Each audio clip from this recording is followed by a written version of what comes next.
Bismillahirrahmanirrahim. Assalamualaikum warahmatullahi wabarakatuh. Alhamdulillahirrabbilalamin. Kita semua telah diberi petunjuk, kekuatan oleh Allah Subhanahu wa Ta'ala sehingga bisa bertemu melalui peralatan yang kita gunakan saat ini. Salawat dan salam hari tulus kita sampaikan untuk Rasulullah Sallallahu Alaihi Wasallam. Allahumma sholli ala Sayyidina Muhammad wa ala ali Muhammad wa ala alihi wa sahbihi wa barik wa sallim ajma'in. Saudaraku, dimanapun Anda berada, mari kita kembali memperbincangkan masalah sholat, suatu ibadah yang utama dibanding ibadah-ibadah yang lainnya, suatu ibadah yang sangat penting yang tentunya kita semua diharapkan tidak bosan-bosan untuk terus dan terus memperbaiki, menyempurnakan sholat kita sebagai ibadah yang utama ini. Allah Subhanahu wa Ta'ala di dalam surat Al-Ankabut surat ke-29 ayat 45 menegaskan, surat Al-Ankabut ayat 45. Bismillahirrahmanirrahim.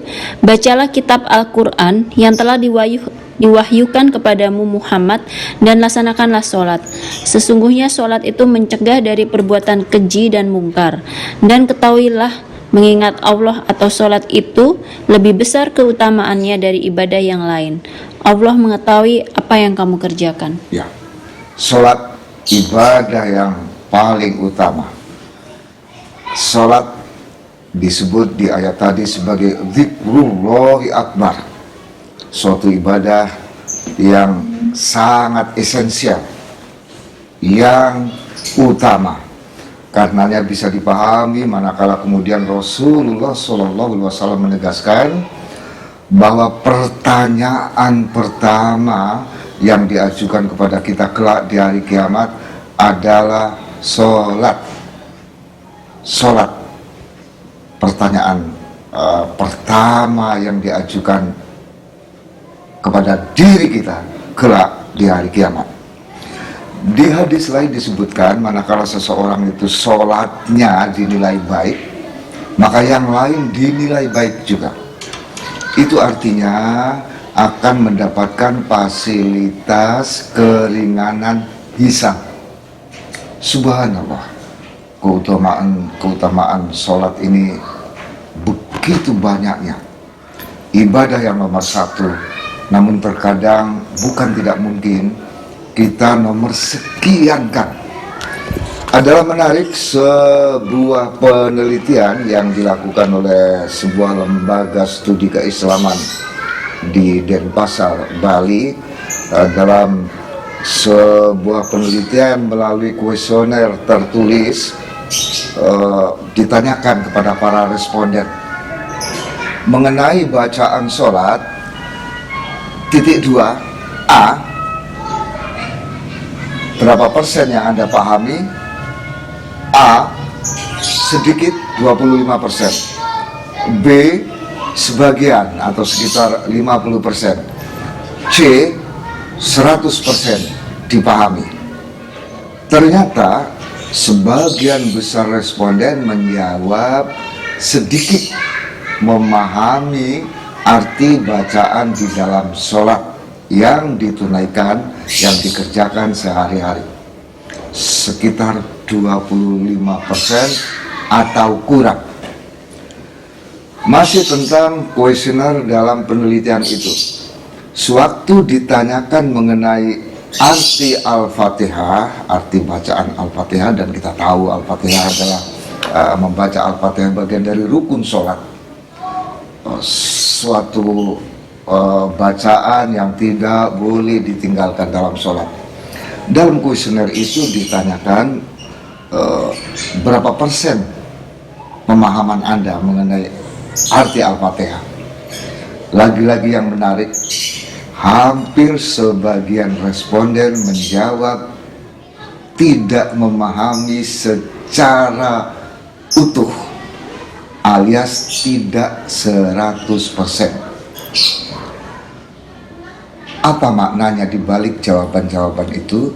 Maknanya adalah ini PR besar bagi kita semua untuk mengajak, memahamkan saudara-saudara kita, teman-teman kita, keluarga kita akan pentingnya memahami arti setiap bacaan di dalam sholat kita. Tentu saja kita berterima kasih, bersyukur kepada Allah Subhanahu wa Ta'ala karena sejatinya menemukan buku-buku panduan sholat di toko-toko buku yang ada itu sangat mudah ya. Apalagi sekarang melalui peralatan handphone misalnya, orang bisa mengakses dengan mudah kalau mau belajar melalui internet, bisa dengan mudah. Pertanyaannya kemudian adalah seberapa besar niat kita untuk memperbaiki sholat ini. Subhanallah, sebagaimana kita ketahui, sholat selain sebagai ibadah yang utama, sholat juga sebagai dalam tanda kutip alat atau instrumen yang utama kalau kita memohon pertolongan kepada Allah Subhanahu wa Ta'ala. Coba kembali kita perhatikan surat Al-Baqarah ayat 153. Bismillahirrahmanirrahim. Wahai orang-orang yang beriman, mohonlah pertolongan kepada Allah dengan sabar dan sholat. Sungguh Allah beserta orang-orang yang sabar. Masya Allah. Perintah ini khusus memang untuk orang beriman, ya ayyuhalladzina amanu, untuk orang yang beriman. Wasta'inu bisobri wassalah, innallaha ma'as-sabirin. Orang-orang yang beriman diinstruksikan oleh Allah Subhanahu wa Ta'ala agar memohon pertolongan kepadanya dengan sabar, sikapnya sabar, sedangkan sarana instrumennya untuk memohon pertolongan itu adalah sholat. Kita tahu sendiri betapa banyak kelemahan-kelemahan yang ada pada diri kita, sehingga kita mutlak memerlukan pertolongan Allah Subhanahu wa Ta'ala. Kita memahami benar betapa diri kita ini di sana sini memang tidak lepas dari kelemahan. Kita memahami benar di diri kita banyak keinginan-keinginan yang ingin diwujudkan, dan itu memerlukan pertolongan Allah Subhanahu wa Ta'ala. Cobalah kita periksa di dalam hati kita, bukankah banyak keinginan-keinginan yang kita ingin raih? Dan yakinlah, keinginan-keinginan kita itu tidak akan pernah bisa terwujud kecuali dengan pertolongan Allah Subhanahu wa Ta'ala. Jadi kita diperintahkan oleh Allah Ta'ala untuk memohon pertolongan kepadanya dengan bersikap sabar dan sholat atau melalui sholat. Persoalannya bagaimana kita bisa melaksanakan sholat dengan baik sementara kita tidak memahami arti bacaan, arti yang kita ucapkan di dalam sholat kita. Ini bagian dari renungan kita semua. Sementara yang sudah memahami secara harfiah, sudah memahami setiap kata yang diucapkan di dalam sholat, ini pun tidak boleh berhenti untuk memperdalam pemahaman itu. Karena betapapun ini terkait dengan kualitas ibadah kita, kualitas sholat kita. Memang dari segi hukum, kalau kita perhatikan rukun sholat, tidak ada ya keharusan harus dipahami di dalam rukun sholat. Artinya jangan juga berkecil hati manakala kita mungkin belum 100% memahami setiap kata yang kita ucapkan di dalam sholat. jangan berkecil hati. Insya Allah sholat kita, sholat Anda sah. Namun jangan juga minta nilainya disamakan dengan mereka yang paham, mereka yang menghayati karena faham itu. Dan Allah Subhanahu wa Ta'ala memang memerintahkan kita untuk memahami arti bacaan atau apa-apa yang kita ucapkan di dalam sholat kita. Kita perhatikan surat An-Nisa ayat 43. Bismillahirrahmanirrahim. Wahai orang yang beriman, janganlah kamu mendekati sholat ketika kamu dalam keadaan mabuk, sampai kamu sadar apa yang kamu ucapkan. Dan jangan pula kamu hampiri masjid ketika kamu dalam keadaan junub. Sampai di situ dulu. Oke. Jadi bagian depannya, ya ayyuhalladzina amanu la taqrabus sholata wa antum sukara hatta ta'lamu ma taquluna. Wahai orang-orang beriman, jangan kamu dekati sholat sedang kamu dalam keadaan mabuk, sampai kamu mengetahui apa yang kamu ucapkan, sampai kamu tahu makna arti yang kamu ucapkan. Hatta ta'lamu ma taquluna. Memang mabuk ini bisa karena benda luar yang masuk ke dalam diri kita seperti minuman keras, khamar, atau narkoba dan semacamnya. Namun para ulama juga menegaskan mabuk itu sehingga membuat seseorang tidak sadar, itu juga bisa karena urusan kita. Jadi di dalam sholat kita hanya memikirkan keinginan kita, urusan kita. Kalau itu hal yang menyedihkan, kita justru pikirkan, kita hayati kesedihan itu di dalam sholat, sampai tidak sadar kita mengucapkan apa. Bahkan bukan tidak mungkin sampai kita tidak tahu persis sudah berapa rakaat sholat kita. Sudah masih dua apa sudah 3 rakaat. Ini karena pikiran kita tersedot memikirkan urusan-urusan kita, yang terjadi kemudian ya mirip dengan orang mabuk, tidak memahami yang diucapkan. Masya Allah. Ini penting ya teman-teman, adik-adik, saudaraku, mari kita baca lagi. Jangan bosan untuk membaca dan terus membaca lagi buku-buku sholat yang ada. Kembali ke kuesioner tadi. Di dalam kuesioner penelitian tentang sholat itu juga ditanyakan tentang pemahaman orang mengenai bacaan tasyahud, tahiyat. Rata-rata responden menjawab memahami hanya sedikit arti dari bacaan tasyahud, tahiyat yang diucapkan di dalam sholat. Jadi dari at-tahiyatul dan seterusnya sampai fil alamina innaka hamidum majid. Apa jawaban responden? Sebagian besar responden mengaku memahami hanya sedikit artinya. Lagi-lagi ini adalah sebuah tantangan bagi kita semua. Bagi yang sudah paham, ajari, beritahu teman-teman kita yang belum paham.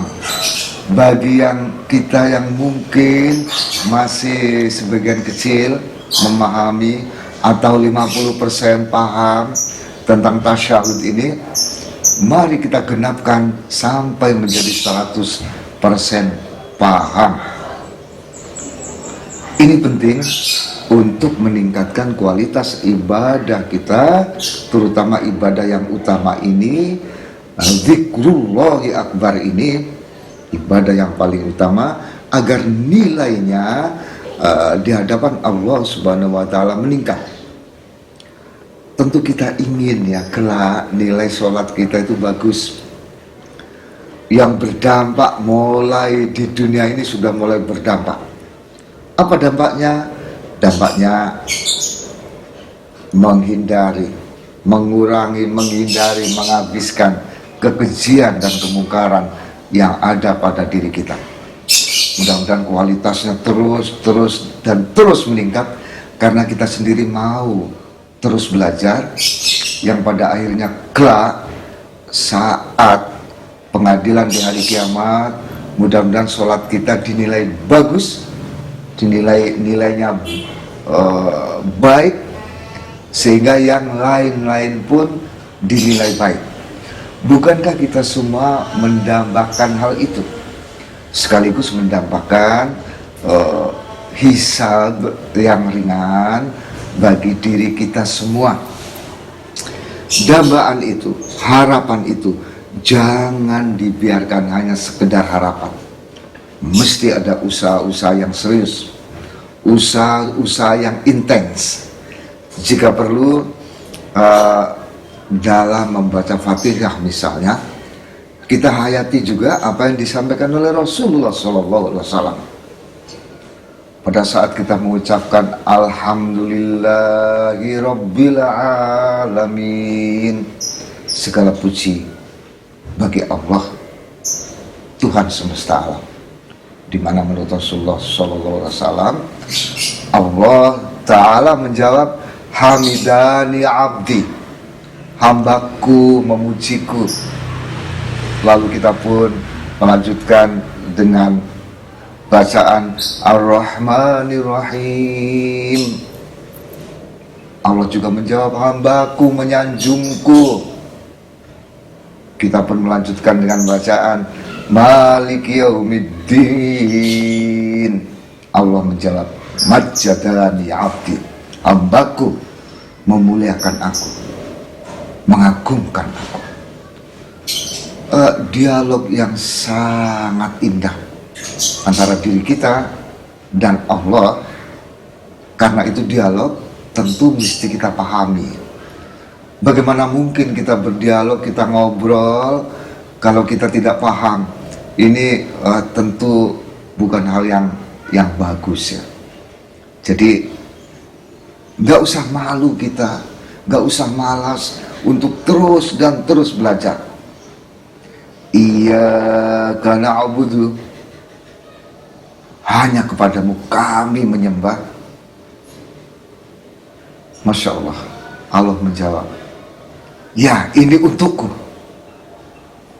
Begitu kita berucap wa iyyaka nasta'in, maka Allah Ta'ala menjawab, minta tolong apa kamu, akan aku penuhi. Jadi dialog ini kalau dimengerti, dihayati, dan dilakukan dengan tumak nina, tidak tergesa-gesa, sungguh indah. Keindahan yang tentu susah dicari tandingannya, yang mudah-mudahan pada akhirnya kita bisa mengikuti jejak Rasulullah SAW yang menyebut sholat itu sebagai penyejuk hatinya. Qurrata a'yuni, begitu Rasulullah menegaskan, sholat itu sebagai penyejuk hatiku. Hanya sholat yang paling menyejukkan, bukan yang lain-lain. Tentu untuk meraih kondisi seperti itu kita semua harus terus dan terus belajar.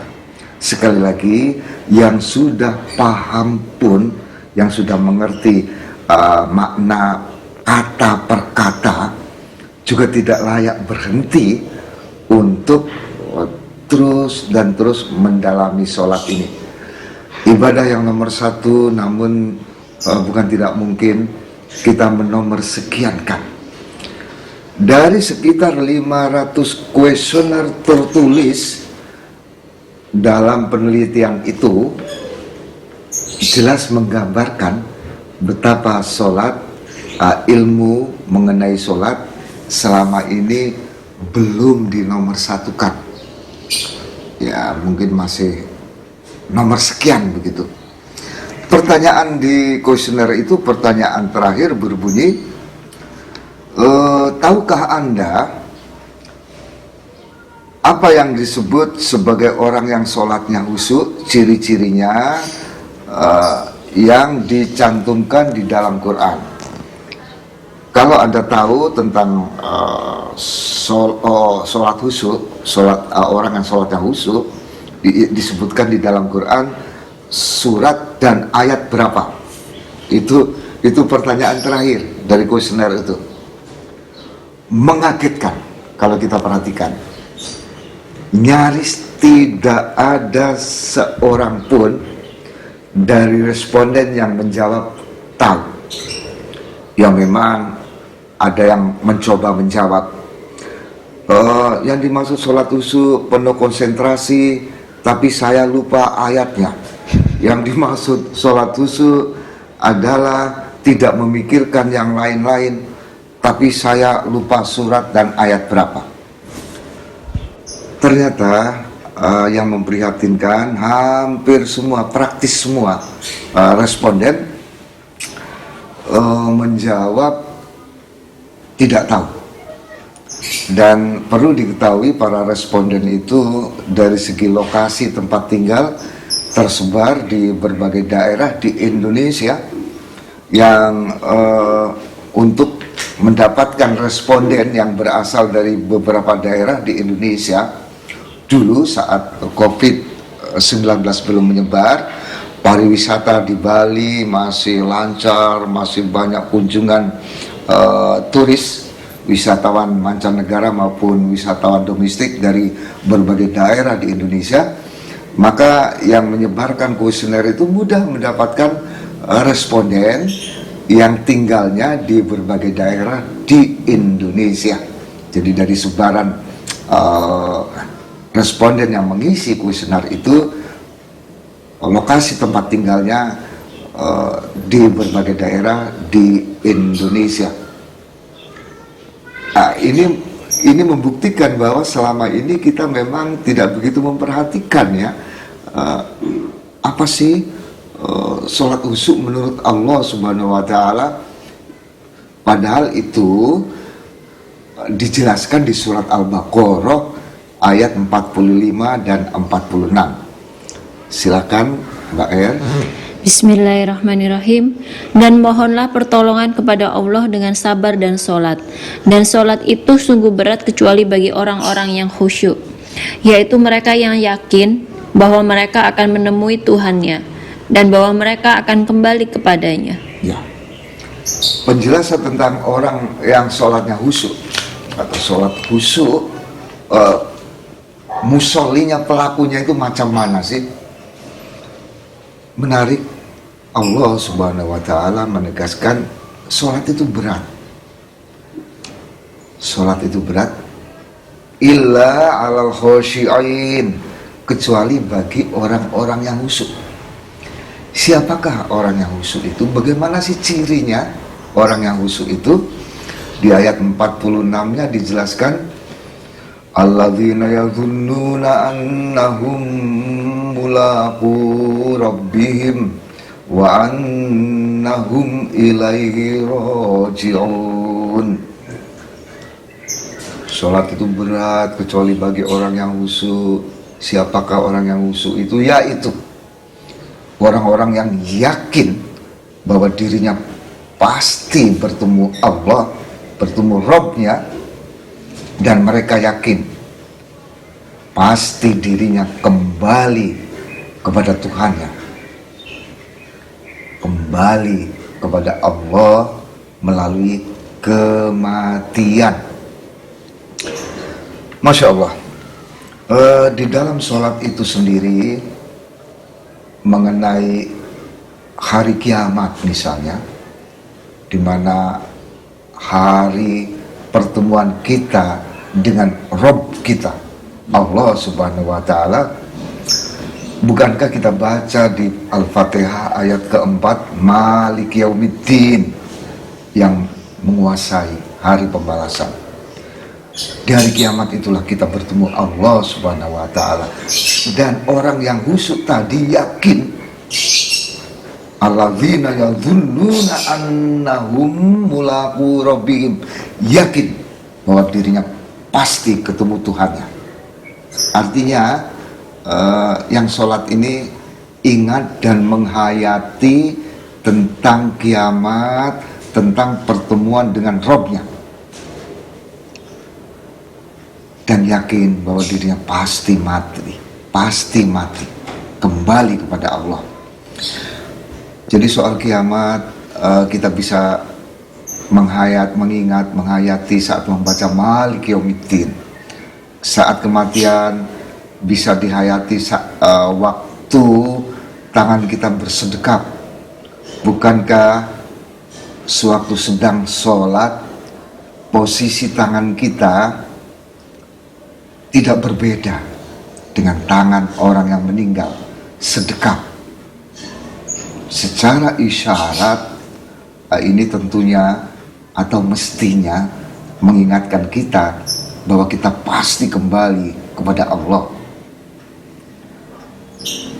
Ada juga misalnya yang membaca doa iftitah, inna sholati wa nusuki wa mahyaya wa mamati lillahi rabbil alamin.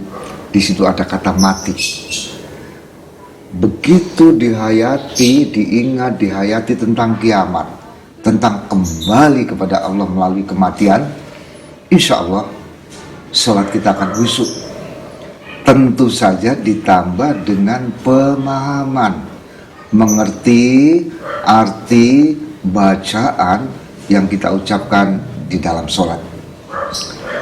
Mari sama-sama kita terus pelajari tentang sholat ini, karena berkaitan langsung dengan kepentingan kita saat ini juga, saat di alam barzah, saat di akhirat yang diawali dengan hari kiamat. Kepentingan kita adalah meraih ketenangan, keselamatan di dalam hidup ini, tidak hanya di dunia, sampai ke negeri akhirat. Dan itu tidak mungkin lepas dari sholat sebagai ibadah yang utama. Lalu dengan alasan apa kita malas, kita abai untuk tidak terus mempelajari, memperbaiki, menyempurnakan sholat kita? Dengan alasan apa kita cuek begitu saja mengenai pentingnya penghayatan sholat ini? Dan penghayatan tidak mungkin terjadi dengan baik tanpa dipahami, tanpa dimengerti. Itulah tantangan kita.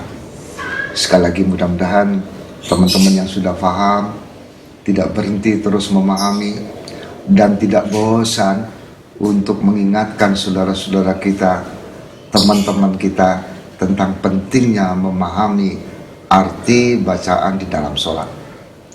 Bagi yang baru sedikit memahami, jangan berkecil hati. Keinginan yang kuat, kemudahan untuk terus berikhtiar memahami, menghayati bacaan sholat-sholat kita, yang pada akhirnya sekali lagi sejatinya itu untuk kepentingan diri kita sendiri. Dan yang tidak kalah pentingnya adalah doa. Jangan segan-segan berdoa, jangan malas berdoa, dan terus berdoa agar Allah memampukan kita semua untuk dapat mendirikan sholat dengan baik. Sebagaimana Nabiullah Ibrahim berdoa yang dicantumkan di surat Ibrahim ayat 40, Rabbi ja'alni muqimas sholati wa min dzurriyyati rabbana wa taqabbal du'a. Ini menarik. Inilah nampaknya ya, satu-satunya doa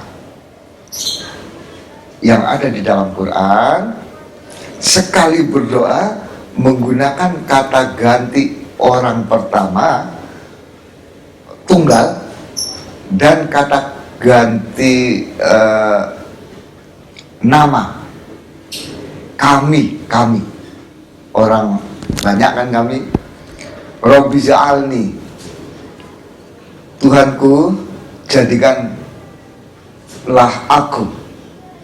Rabbi ja'alni, jadikanlah aku muqimas sholah, orang yang mampu dengan baik mendirikan sholat.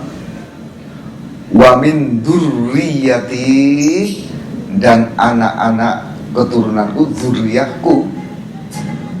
Baru diikuti dengan kata kami, Rabbana wa taqabbal du'a.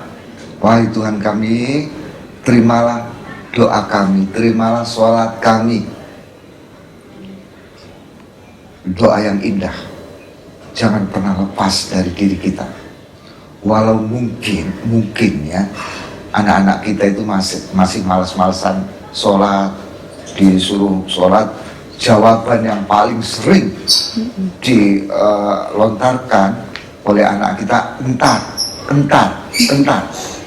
Ini jawaban yang paling populer di kalangan anak-anak kalau disuruh sholat oleh orang tuanya. Entar ma, entar pa, entar bu, entar mami. Jadi namun nggak usah kita berkecil hati, teruslah kita doakan, kita berdoa agar diri kita dimampukan mendirikan sholat dengan baik. Begitu juga zuriyah kita, anak-anak keturunan kita, yang mudah-mudahan Allah Subhanahu wa Ta'ala mengabulkan doa yang indah itu untuk diri kita semua, sehingga baik diri kita, anak-anak kita, keluarga kita dimampukan untuk dapat menunaikan sholat, mendirikan sholat dengan sebaik-baiknya. Jadi ikhtiar dan doa tadi mudah-mudahan beriringan, dan itu kita lakukan sepanjang hidup kita. Jangan pernah berhenti mempelajari, menghayati, meningkatkan kualitas sholat. Sebagaimana jangan pernah berhenti memohon, merengek-rengek kepada Allah Subhanahu wa Ta'ala agar diri kita, anak-anak keturunan kita dimampukan sholat dengan baik dan diterima doa kita, sholat kita oleh Allah Subhanahu wa Ta'ala untuk kebaikan diri kita sendiri, baik dalam kehidupan di dunia ini, kelak kita pindah ke alam barzakh entah berapa ribu tahun di sana, lalu begitu terjadi kiamat maka kita pindah lagi ke akhirat yang diawali dengan hari kiamat. Jadi begitu perbincangan kita pada kesempatan ini, teman-teman, adik-adik, saudaraku dimanapun berada, mudah-mudahan bermanfaat dan semoga Allah Subhanahu wa Ta'ala memaafkan, mengampuni kesalahan, kehilapan kita terkait dengan ibadah sholat ini, dan memberikan hidayah kepada kita semua untuk dapat memperbaiki, dimampukan kita memperbaiki kualitas sholat yang kita dirikan. Mohon maaf lahir batin manakala ada kehilapan, kekeliruan. Terima kasih perhatiannya. Wassalamualaikum warahmatullahi wabarakatuh.